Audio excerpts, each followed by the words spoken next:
Ce sera 1968.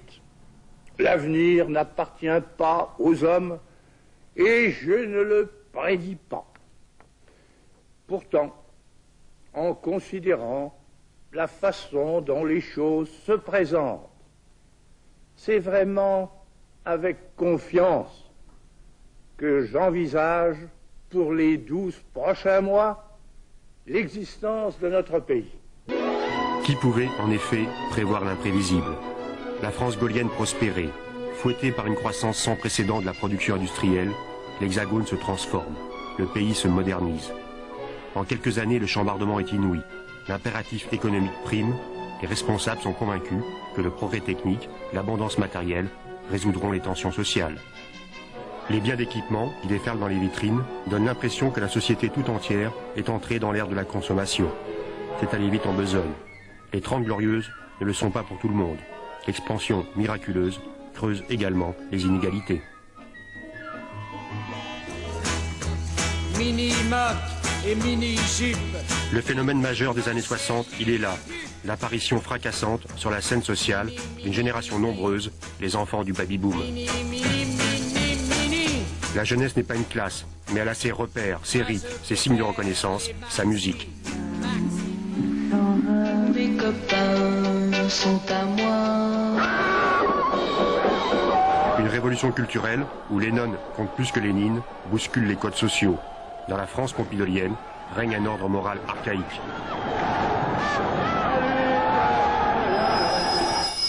Dans les lycées, les filles doivent porter des blouses, le pantalon n'est pas autorisé. Quant à la pilule, il a fallu que quelques pionniers bataillent ferme pour la faire admettre. La jeunesse se révolte contre des interdits d'un autre âge. Une rébellion hédoniste, existentielle, anti-autoritaire, fonde les soubresauts de 68.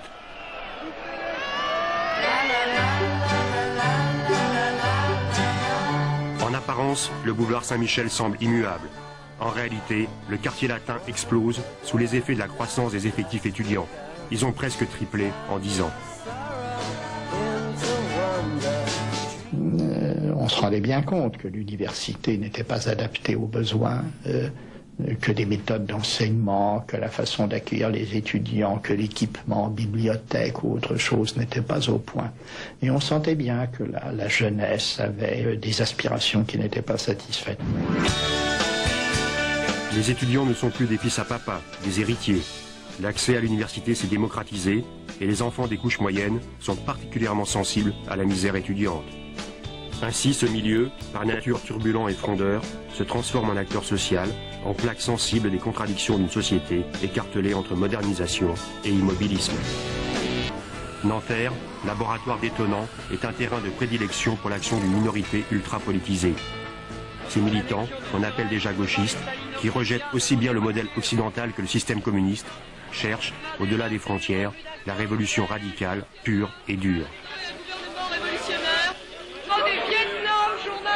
Pour beaucoup, la guerre du Vietnam cristallise les valeurs de contestation.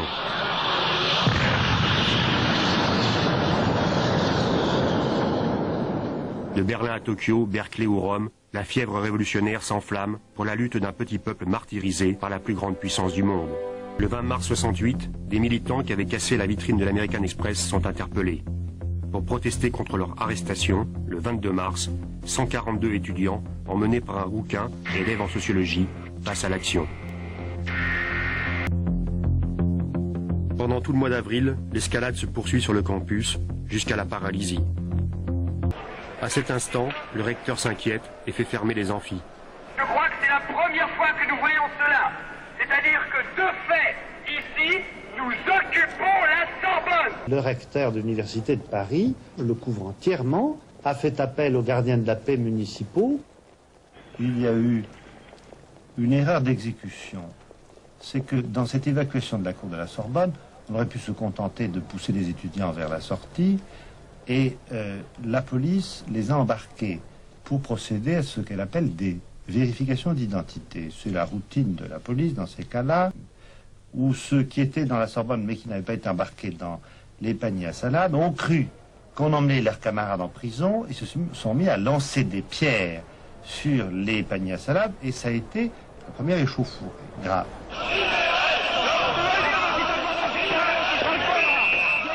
Un Un brigadier a le crâne ouvert par un pavé. Mal préparé à une telle agressivité, les forces de l'ordre chargent à l'aveuglette et matraquent tout ce qui bouge. On m'a souvent dit, mais si vous n'aviez pas fait l'erreur de rentrer à la Sorbonne, on aurait évité mai 68, on aurait évité le 3 mai. Mais ça serait arrivé le 4 ou le 6, je crois que le moment était venu, n'est-ce pas? Ça devait arriver. La veille, 4 manifestants, arrêtés le vendredi 3, ont été condamnés à des peines de prison ferme. Le mot d'ordre, libérer nos camarades, en cette première semaine de mai, va transformer des milliers d'étudiants tranquilles, préoccupés de leurs examens, en manifestants déchaînés.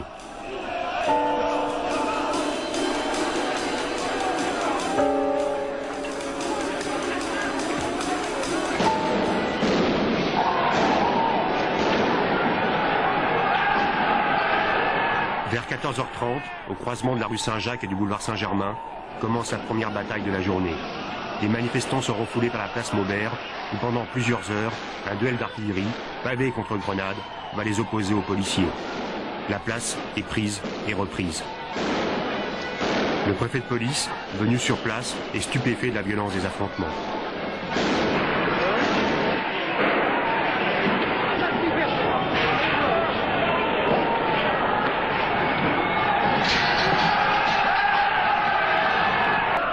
L'UNEF a lancé depuis la veille un mot d'ordre de rassemblement à 18h, place d'Enfer Rochereau. Des milliers d'étudiants, rejoints par des enseignants, réclament la satisfaction de 3 revendications qui ne changeront plus. Réouverture de la Sorbonne, évacuation des forces de police et surtout, libération des emprisonnés. La bataille de Saint-Germain-des-Prés se prolonge toute la soirée. Un commissaire de police note dans son compte-rendu. À plusieurs reprises, le barrage a failli être emporté. Vers 20h, la situation devenait intenable pour le personnel attaqué de toutes parts.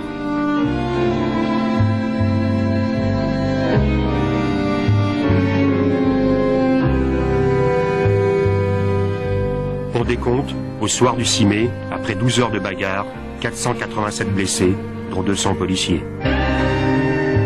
De Gaulle se tait officiellement. Les chahuts étudiants ne sont pas de son niveau. Mais en Conseil des ministres, le 8 mai, il exige la fermeté. L'Élysée ne veut pas entendre parler du moindre compromis. Et pourtant, c'est le moment. Car le mouvement étudiant, depuis 2 jours, marque le pas et se cherche. De sit-in improvisé devant la Sorbonne, en meeting enflammé, il apparaît à Cohn-Bendit et à ses camarades que devant l'intransigeance du pouvoir sur leurs 3 revendications, il ne reste que l'escalade. Vendredi 10 mai, 18h. Ils sont des dizaines de milliers, dont beaucoup de très jeunes lycéens, au rendez-vous d'Enfer. Chacun pressent que cette journée sera décisive, mais nul n'imagine à quel point. Ce jour-là, en effet, l'histoire est également au rendez-vous.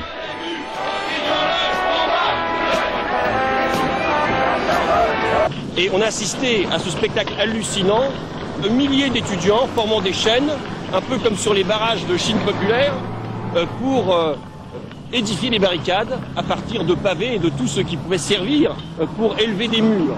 Et à une vitesse incroyable, insoupçonnable, des barricades de 2-3 mètres de haut se sont élevées dans la plupart des rues, et en particulier rue Gay-Lussac. Les barricades s'élèvent. Le gouvernement, lui, flotte entre toutes les attitudes. La police campe l'arme au pied à un jet de pierre des manifestants. 10 ans, ça suffit. Ils sont 300 000 à défiler de la gare de l'Est à d'Enfer Rochereau. La poignée d'enragés s'est faite multitude. Les excités de Nanterre et de la Sorbonne, si isolés quelques jours plus tôt, ont fait des petits. Et les grosses cohortes de salariés, émus par la répression policière, ne peuvent s'empêcher de tirer la leçon de la semaine écoulée. L'action a payé. Devant la résolution des manifestants, le pouvoir, après avoir dit non aux revendications étudiantes, a fini par céder. Les plus déterminés des jeunes ouvriers méditent l'exemple des guérilleros du quartier latin. La grève se répand comme une tache d'huile. Le 17, une 50aine d'usines est occupée. On dénombre 200 000 grévistes. La CFDT se lance tout de suite dans la bataille. La CGT prend la tête d'un mouvement qui a démarré sans elle. Les trains s'arrêtent, le pays roule vers la grève générale. Le 18 au soir, il y a 2 millions de grévistes.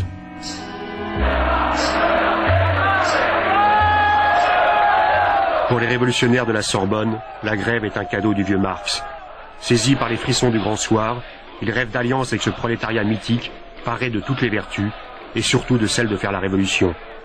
Afin de réaliser cette fameuse jonction étudiant-ouvrier, un cortège étudiant déboule jusqu'aux portes de Renault, que les militants CGT bouclent soigneusement. Le 18 mai dans la soirée, De Gaulle revient de Roumanie. Informé de l'évolution de la situation, il a abrégé son séjour. Le chef de l'État est furieux.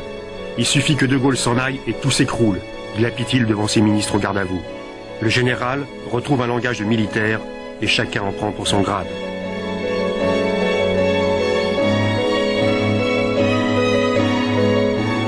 Puis De Gaulle emmène avec lui Pompidou jusqu'à l'Élysée. L'explication entre les deux hommes est franche, brutale presque, au point que Pompidou offre sa démission. On n'abandonne pas son poste en pleine bataille, tranche le général.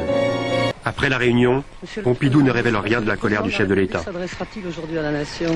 Je ne pense pas, n'est-ce pas, mais si je puis vous résumer l'opinion du président de la République, c'est la réforme oui, la Chienlit non. De Gaulle veut agir, Pompidou veut attendre. De Gaulle tonne de sa grosse voix, Pompidou fait le gros dos. Il y a bien, au sommet de l'État, divergence sur la manière de résoudre la crise. Mais le gouvernement a des questions plus graves à régler que la Sorbonne ou l'Odéon. Dans cette 3e semaine de mai, le pays est paralysé par la plus grande grève de son histoire. 7 millions de salariés ont cessé le travail. Il n'y a plus de trains, de bus, de métro. Les entreprises se mettent en congé, l'autorité de l'État est en pleine liquéfaction, l'économie a plongé dans le coma, les ministères se vident. Face à un pouvoir impuissant, s'en dresse un autre. La CGT gère la grève et le pays, mais veille à ne pas franchir la limite entre grève générale et grève insurrectionnelle. Les délégations arrivent les unes après les autres.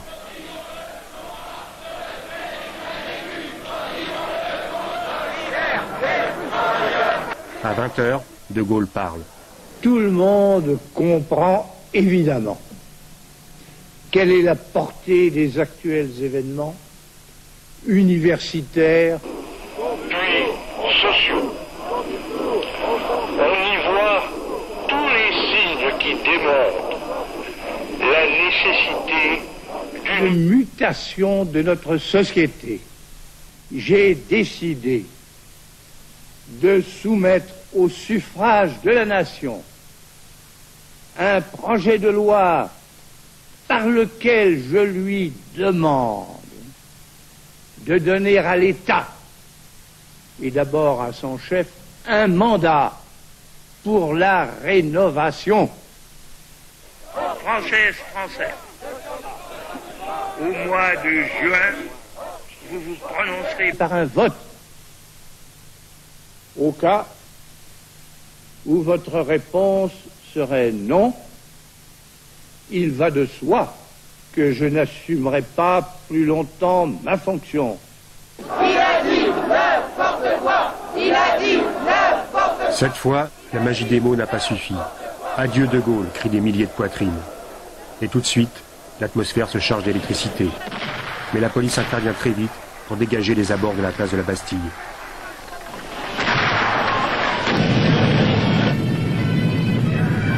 Les manifestants ont reflué vers le quartier latin, transformé en énorme champ de bataille. Arbres sciés, panneaux de signalisation arrachés. La violence atteint cette nuit son paroxysme.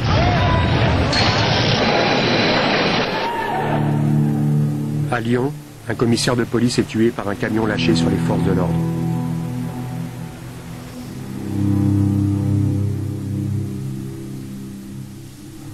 Au matin, le ministre de l'Intérieur dénonce la pègre sortie des bas-fonds. La pègre, c'est nous, répondent les étudiants. Mais le cœur n'y est plus. Plus personne ne contrôle personne. Et les Français commencent à prendre peur de cette escalade de violence. L'opinion publique, inquiète, veut être rassurée. Mais elle doute des capacités du chef de l'État à maîtriser la situation. Paris à feu et à sang, et des phrases creuses sur la participation. Décidément, le vieux a perdu la main, s'inquiètent les tenants de l'ordre.